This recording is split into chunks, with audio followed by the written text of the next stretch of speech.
Waajjirri milishaa bulchiinsa magaalaa Adaamaa miseensota isaa waliin bahuun sagantaa duula qulqullinaa gaggeesse.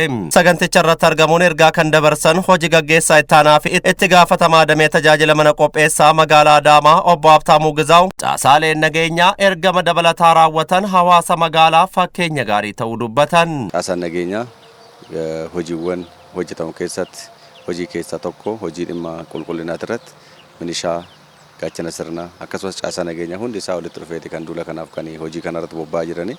Hojiin kun kaayyoon inni guddaan isaa magaalaa teenya bareedduu fi hawwattuu miidhagduu taasisuu keessatti gahee guddaa qabaachuurraa kan ka'e anis gahee koonan ba'aa kan jedhudha. Saganticha irratti argamuun ergaa kan dabarsan itti gaafatamaa waajjira milishaa bulchiinsa magaalaa Adaamaa obbo Yaamii Jaanoo caasaaleen nageenyaa hojii nageenya eegsisuun dabalataa hojii misoomaa keessaa tokko kan ta'e duula qulqullinaa gaggeessuu himan. Duulli qulqullinaa kun akka gaggeessuun halee labsine duulli qulqullinaa kun ergaa waajjirri milishaatiif waajjirri nageenyaa yeroo hundaa hojii duula opereeshinii irratti malee hojii duula qulqullina irratti miti.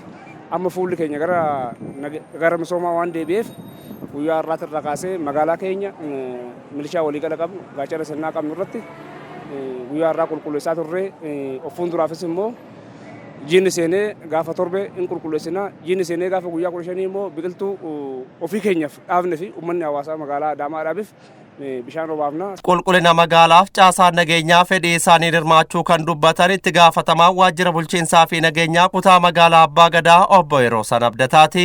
Gama tokkoon nageenya gama tokkoon qulqullina kan jedhu guyyaa har'aa kana akka magaalaa keenyaattis ta'e akka kutaa magaalaattis caasaalee gurmaa'insa gaachana sirnaa fi milishaa keenyaan kan gaggeeffamaa jirudha. Itti fufinsaan akka hojjennuu fi kan ammoo sadarkaadhaan hanga sadarkaa aanaatti kan gadi buufnu ta'uusaa fi uummannis kanarraa waa akka baratu barumsa kan kennaa turre ta'uusaati. Hojii idilee isaaniin dabalataa duula qulqullinaatti hirmaachuu isaaniitti gammaduu dubbatan. Nuti akka milishaa Oromiyaatti gaafa leenjii fudhannus duula qulqullinaa wanta qulqullina yeroo hundasaa akka milishaa Oromiyaatti hojii nageenyaa qofa hin ta'in cinaas immoo hojii misoomaatii fi hojii qulqullina magaalaa keenyaatti naannoo keenyaa eeguun keenya dirqama keenya waan ta'eef. Yaada qulqullinaa kan sammuu keenyas biyya keenyas naannoo keenyas qulqullinaan qabachuu yaannaa jechuudha.